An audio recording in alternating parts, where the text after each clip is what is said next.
Hello everybody, today we are reacting to Ren's Chapter 5. Now a disclaimer as always, there's often heavy subject matter in this, and if you feel that it's getting a little too intense or kind of bringing up some dark things in your mind, then don't feel you have to kind of keep watching.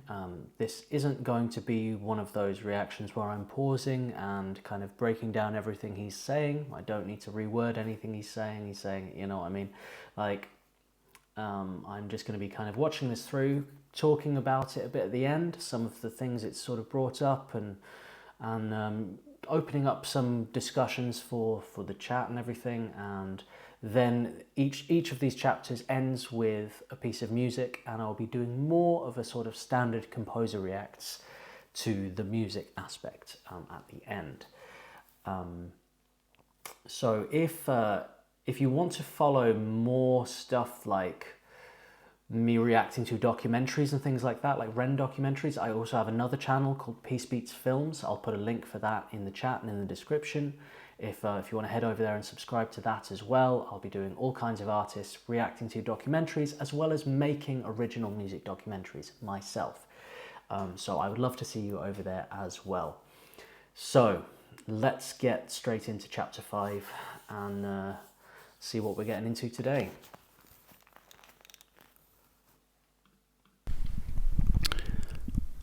I tried to cling on to music in whatever ways I could during the time I was sick. During my time in Brighton, whenever my energy would allow it, I'd get myself out onto the streets and I'd go busking, about once every 3 weeks or so. It was my second year in Brighton, and I remember one evening heading home with my guitar and my busking amp after a couple of hours of playing on the street. I remember hearing this amazing ethereal voice while heading through the lanes, and I saw that it was coming from this 16-year-old kid. I've always had a deep admiration and feeling of camaraderie for buskers. There's something about the willingness to be able to bare your soul to a street full of strangers that really moves me. I noticed that the kid didn't have an amp. He was singing totally a cappella, but you'd only hear him if you were within a few meters of him. I knew from years on the street and singing a cappella than myself that an amp can change everything. I had this compulsion to offer him mine. I approached him and I told him that if he plugged in and sang while I played guitar, the whole street would stop in its tracks. And I was right. His voice soared across the street and people started stopping. Not long after, we had the whole street's attention. Something quite magic was happening. This was the first day that I met Sam Tompkins, someone who would be integral to my whole life changing later on. He had a friend with him, this guy called Connor Honeysett, who would later go on to be my manager. For now, they'd just be a couple of teenagers that I'd have to help out on my way home. It's funny how life works like that. I kept up to date with what Sam was doing on social media.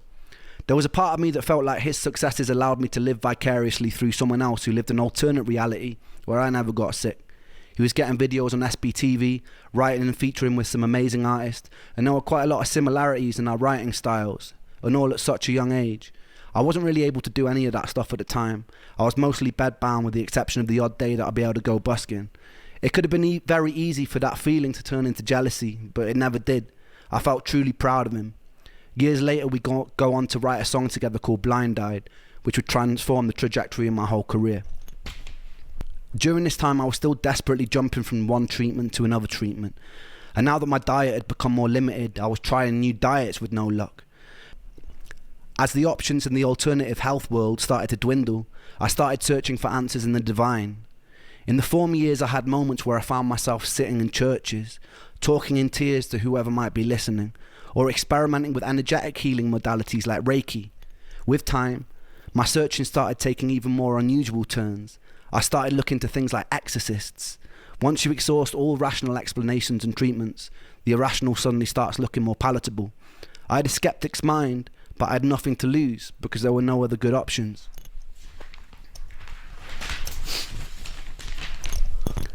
My friend Momoko's mother was from Japan. She aligned herself with a sect of Buddhism called the Nichiren Daishonin. They would chant a repeated phrase over and over again while holding prayer beads. The chant would go, Nam-myoho Renge-kyo, Nam-myoho Renge-kyo, Nam-myoho Renge-kyo, over and over again. Its intention was to align you with your innate Buddhahood, to cleanse you of any bad karma and put you in alignment with your true destiny on earth, to find peace, to find tranquility. Momoko's mum gifted me with my own set of beads, and I began to chant every morning. Eventually, I joined a group in Brighton after a serendipitous meeting with an incredibly eccentric, bright, colourful suit-wearing piano tuner. He spotted my beads and he grinned at me and he pulled out his own. We'd sit in a small group and we'd chant for hours sometimes. There was something comforting about trusting the course of my life and illness to an incomprehensible power outside of myself. I spoke openly in these meetings that I loved feeling part of something, but that I really struggled saying with certainty that I believed in it. This was the issue I faced with every religion I temporarily aligned myself with, looking for answers. Something in me couldn't bring myself to take ancient texts as gospel, all too aware of how man twists so-called spiritual doctrines to suit his own power-hungry pursuits. I wanted divine proof. I sometimes screamed at the sky or the waves and begged for it. I was answered with sickness. If there was a creator, I was angry with it. The irony was that I envied people of faith. I felt like people who truly trusted themselves to a higher power seemed to possess a level of calm and acceptance that I didn't. One of my stranger encounters was going to see a shaman. The shaman, of course, was a middle-aged white woman in a quite nice-looking cottage in Brighton. She told me to lie down and she proceeded to lean over my body and made noises like coughing up phlegm while speaking an unknown ancient language that seemed to include whistling noises. After about 20 minutes of making distressed groaning noises over my back, she paused in contemplation for a while and proceeded to tell me that I'd been killed by a sword in my past life. She made sucking noises near the supposed stab site on my chest, and then she spat into a bucket. She then placed a little stone into my hand and she told me that I had to bury it on a high hill in Brighton on the next full moon. The most depressing part of this story is during the next full moon, I did indeed find a big hill, dug a small hole, and I buried the stone in it. Surprising to say, fuck all happened. It was this journey into the spiritual unknown that led me to a very unsettling experience. I located a therapist online who had claimed to overcome ME herself. She specialised in it and dealt with people's past trauma, but also worked with energies like Reiki. I had to get the train to where she lived. She met me in the car and drove me in silence back to hers. There was a bit of an unusual energy about her. I've always been really good at reading people. I can't quite explain it, but sometimes when I meet someone, it's like I have a sixth sense for whether or not they'll play a significant role in my life. This person's energy felt alien to me. When we arrived at her, she told me that she sometimes would consult with her horses about people's health conditions. It was at this moment I knew that she was probably insane. Nonetheless, I shared a lot about my life. We got into the trauma of living with sickness, what it was like to constantly mourn your own life. It was comforting at first, and it felt like a safe space, until it got a bit weird. One day she offered me a glass of water before a Reiki session, and during the session I fell into a deep sleep. When I came around, multiple hours had passed, which was peculiar for me. I usually have issues with sleeping and couldn't drift off, particularly not in unfamiliar environments. She assured me it was total normal and to get plenty of water, and I thought nothing of it. Lines started getting somewhat blurry when she'd invite me for meals with her and her husband. I took it as friendliness, but I noticed that she started messaging me outside of clinic hours. One time I agreed to create music for her in exchange for some extra sessions.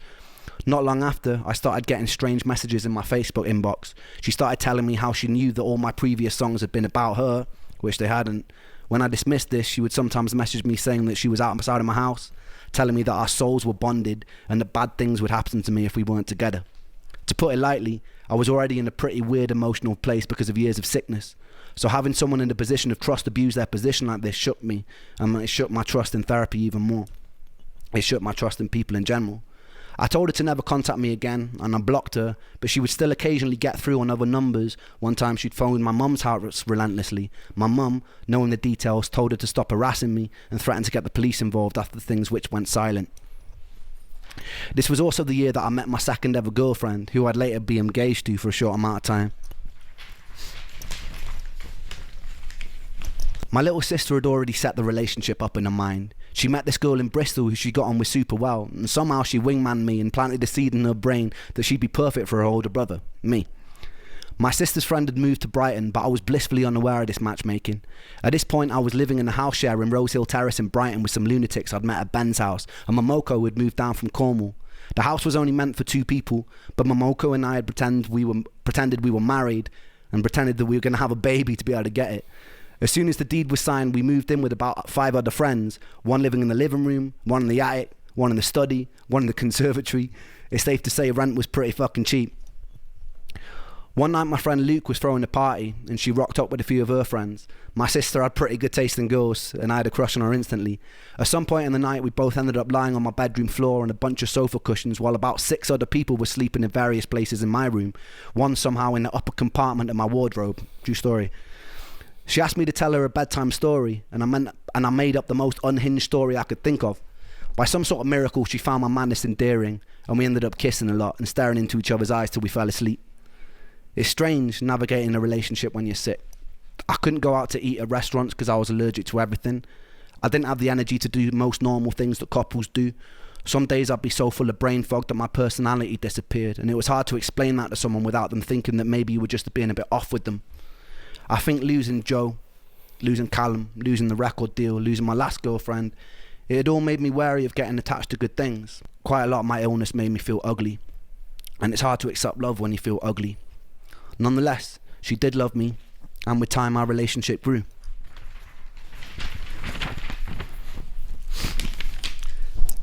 It was around this time I was contacted by a woman called Jennifer Breer, an incredibly inspiring woman whose journey seemed to parallel mine. She was an incredibly ambitious PhD student at Harvard who one day was struck down by a mystery illness that confined her to a wheelchair. She spent most of her life tirelessly searching for a way out. She was doing a Kickstarter to raise money to make a film called Canary in a Coal Mine.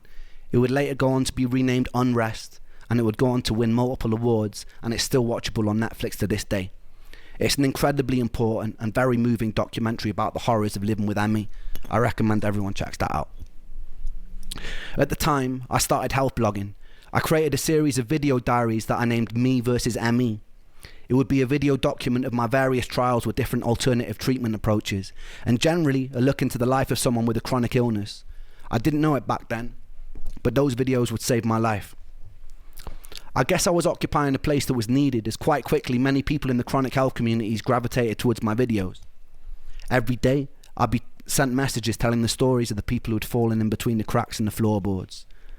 There was heartbreaking stories. Stories of frustration and confusion. People mourning the people that used to be. Some who were new to this world. Some who had been there for decades. I tried to help them in whatever way I could. I tried to comfort people. In my own little way, I became somewhat of a spokesperson for the voiceless. I felt their pain like it was my own. This new pursuit gave me a sense of purpose that I desperately needed. Without purpose, I felt useless. I made a lot of friends, and I'd write to them on a daily basis. Some of those friends died. Some of those friends that decided to take their lives, and they were wicked people. I talked to them a lot. It was this that ultimately made me decide to stop, but that wouldn't be until years later. Immersing myself in the horrors of this illness and trying to carry some of the weight for the others while I still wasn't strong enough to carry my own eventually took its toll. Jen Breer had found my videos and she asked me to make a song for her documentary. I was honoured. I wrote a song called Patience. I'll leave you with a video taken at a time to finish off this chapter. And I've learnt some lessons that will be so...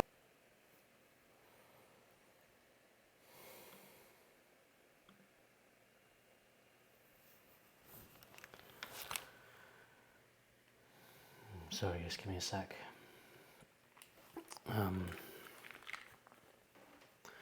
There's quite a lot to unpack from that one, and God, the stuff this guy's gone through is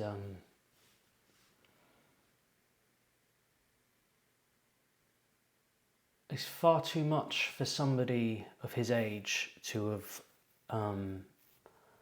experienced so much loss, loss of loved ones, friends, and loss of self. Like, it's interesting this journey he went on of spiritualism and trying out all kinds of alternative therapies and stuff. It's very often a route that's taken by people who are grieving in some way or lost spiritually, you know, and whether that's kind of religion or I think it's tricky, and I want to word all of this right. I don't want to offend anybody. I think for people who kind of,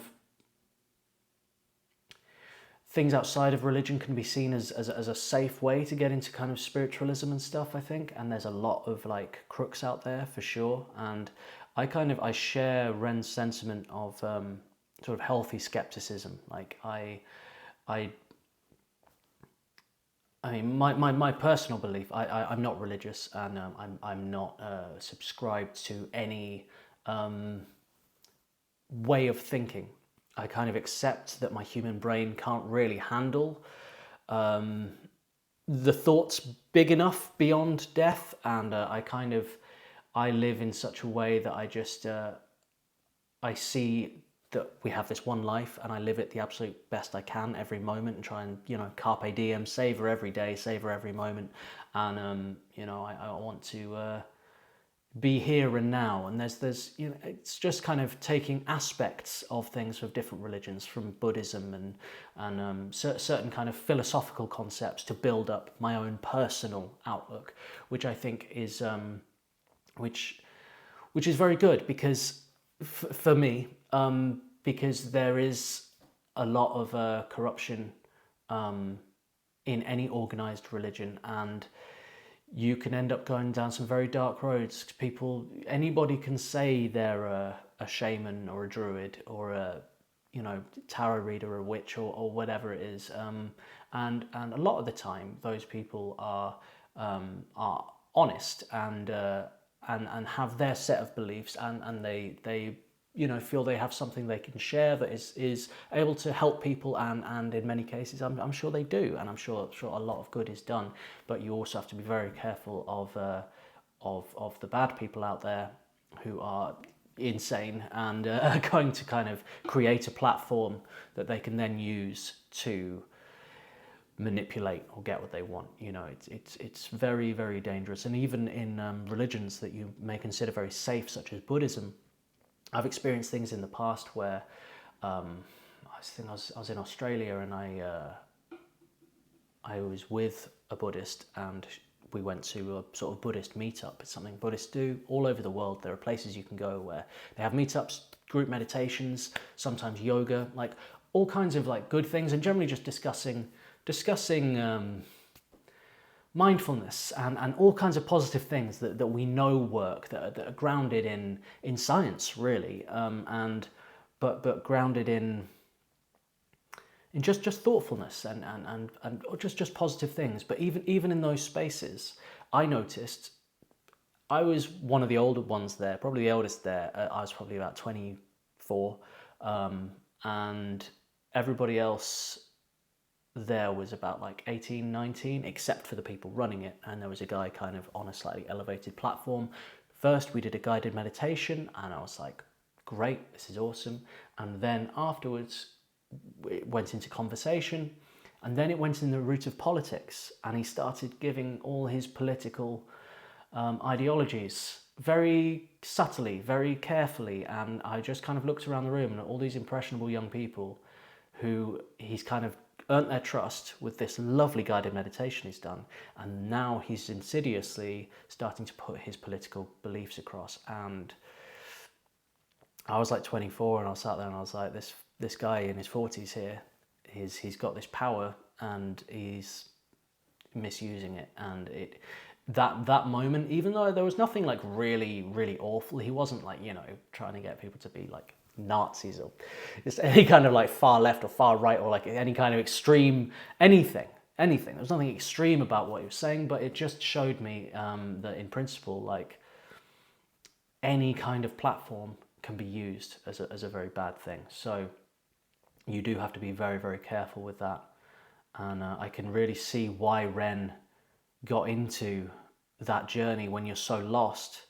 But that's who people can prey on, and I'd say it's definitely worth exploring, because you have to experience things, don't you? But like, just be very wary of people taking your money, if they're trying to sell you some magic onion that costs you £50 that's going to get rid of all your, if you rub it on your brain, all your traumas will get sucked into it, and then you have to just plant it somewhere. You know what I mean? Yeah. That was interesting. And interesting how he kind of took to the internet to start sharing his story, and how it kind of started getting out there and connecting with good people and connecting. The internet's an amazing thing, isn't it? And I think it's really nice, after having that experience where he was kind of taken advantage of, that very weird situation with that woman, where he kind of said he lost faith in humanity a little bit, to then have his faith in humanity restored by this really positive thing, I think is very beautiful and like uplifting, you know, that happened, because he could have gone through that and just never trusted anybody again, and we wouldn't have the Ren that we have now, you know. He you know, maybe wouldn't have put out stuff. There would have been fear of comments, fear of people, fear of, because if you're going to put stuff out online like he does, you are throwing yourself to the people. Like he said with busking, you're bearing your soul out into the open, and it's it takes a lot of inner strength to be able to open your inner self up publicly like that. Yeah, I think that there was a lot to unpack in that, and yeah, it definitely got me. It definitely got me, and I'm definitely going to check out that documentary on ME. That sounded really, really fantastic. So, yeah, I'm going to find that and check it out. So, Patience. I don't know. I think he said that this was a song that was kind of commissioned for that documentary, or this is like the song, but also some behind the scenes of that documentary. I'm not sure. Let's find out. So valuable for like, so it's a blessing. Just going to go back a tiny bit.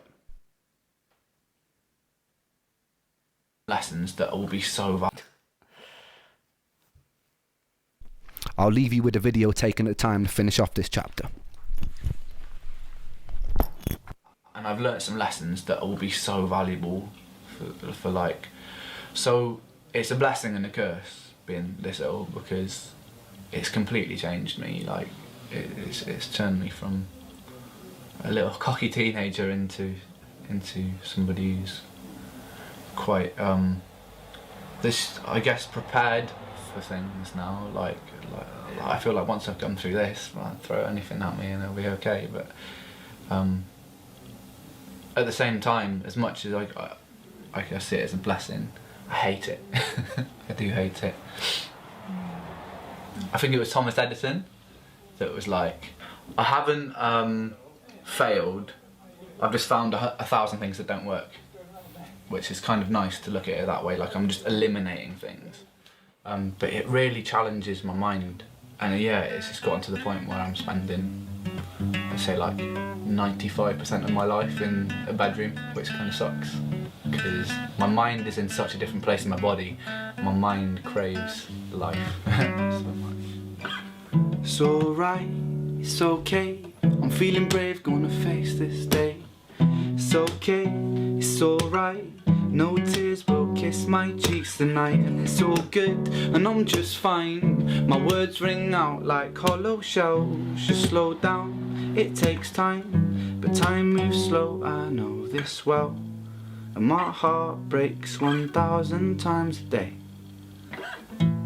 But for every hope that dies, another one takes its place. Because I have the strength of a mountain, and I've got the courage of the deep blue sea, and I have the heart of a lion, and the stars burn bright inside of me. And although you test me, my God, I stand so proudly. Can't you see that I have the strength of a mountain, and I'll take all you throw at me.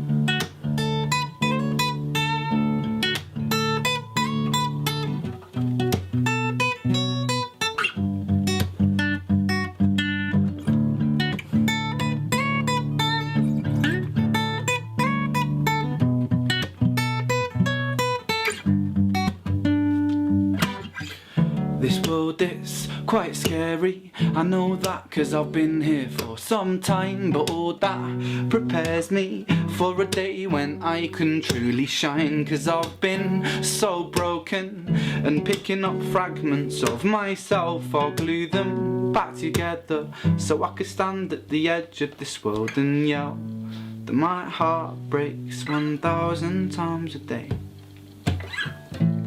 For every hope that dies, another one takes its place. Because I have the strength of a mountain, and I've got the courage of the deep blue sea, and I have the heart of a lion, and the stars burn bright inside of me. And although you test me, my God, I stand so proudly. Can't you see that I have the strength of a mountain, and I'll take all you throw at me.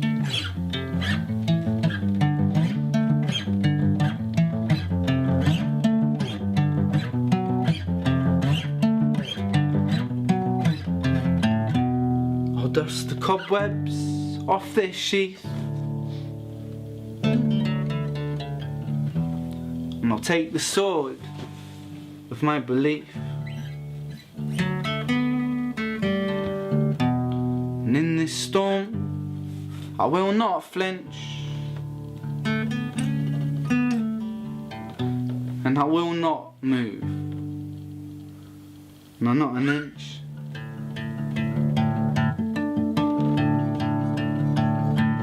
Because I have the strength of a mountain, I've got the courage of the deep blue sea, and I'll have the heart of a lion, and the stars they burn bright inside of me. But although you test me, my God, I stand so proudly. Can't you see I have the strength of a mountain, and I'll take all you throw at me.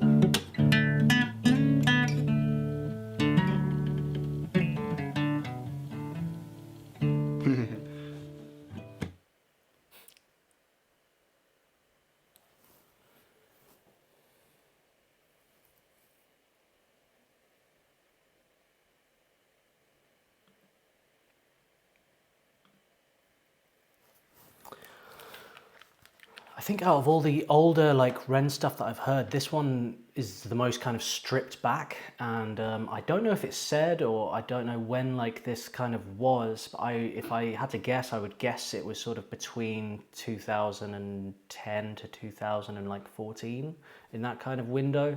The fashion, the hair, and the song style is very much of a time, very reminiscent to me of that kind of era. Of the early 2010s, but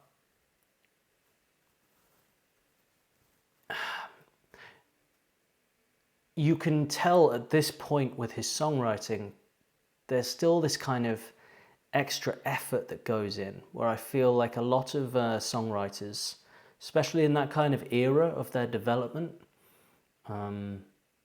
myself included, would be far more inclined to just kind of write a standard structure and play it the same way each time, maybe with a little bit more energy on the final chorus, hit the chords a little bit harder, but you know, I feel with Ren, with his songwriting even at this point, there's a lot of dynamic in it, there's a lot of little bits added, there's a lot of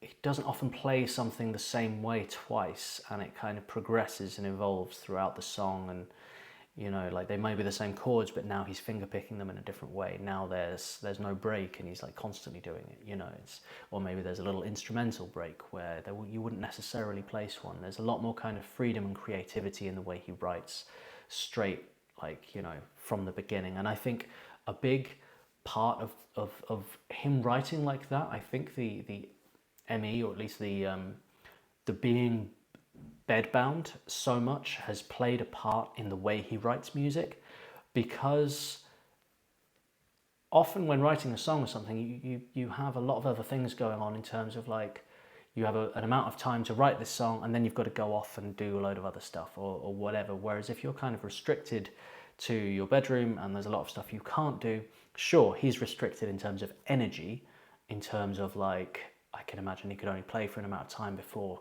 brain fog, tired, lying down, different kind of restrictions there. But he certainly had a lot more time with his own thoughts, and I think that kind of affects his way of composing music that has kind of gone on throughout his journey, where because of this kind of because of his illness, he's put extra thought into everything he does creatively, and this is what I find very uplifting about Ren and very inspiring, is his ability to take negatives like being ill and create positives from them. Whether he's done that in an aware sense of like, I'm gonna use this to do good, I'm gonna make videos and connect with people, but even maybe it's happened in a subconscious way as well, without even kind of realizing. His writing has improved potentially from the difficulties he's had. He's kind of has pushed him to be better, and I think that's just something innately about him as a person, that he won't let things stop him, drag him down, defeat him in any way. And he's just very, very strong. And I really enjoyed that song. I thought it was really beautiful, and it was very vulnerable. And yeah, I feel for the guy, to put it simply. Yeah.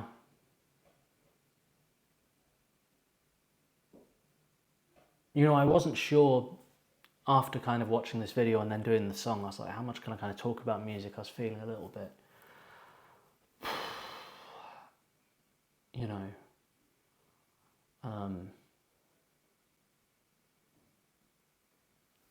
contemplative, just trying to gather my thoughts. But listening to the music kind of brought me back a little bit, you know what I mean? And that's the power of music, isn't it? It can when things can seem dark, or you can get consumed by thought, music can reintroduce colour into your mind. It can reintroduce magic, and it can lift you up. And even in the smallest way, sometimes in the biggest way, it can. It's my favourite fuel, Alright guys, same time again next week. We'll be getting into chapter 6, and thanks again for joining me on this journey. It's really, it's very like personal, I know, for like everybody who's kind of watching right now, and it's really wonderful that we're all here looking after each other, taking care of each other, and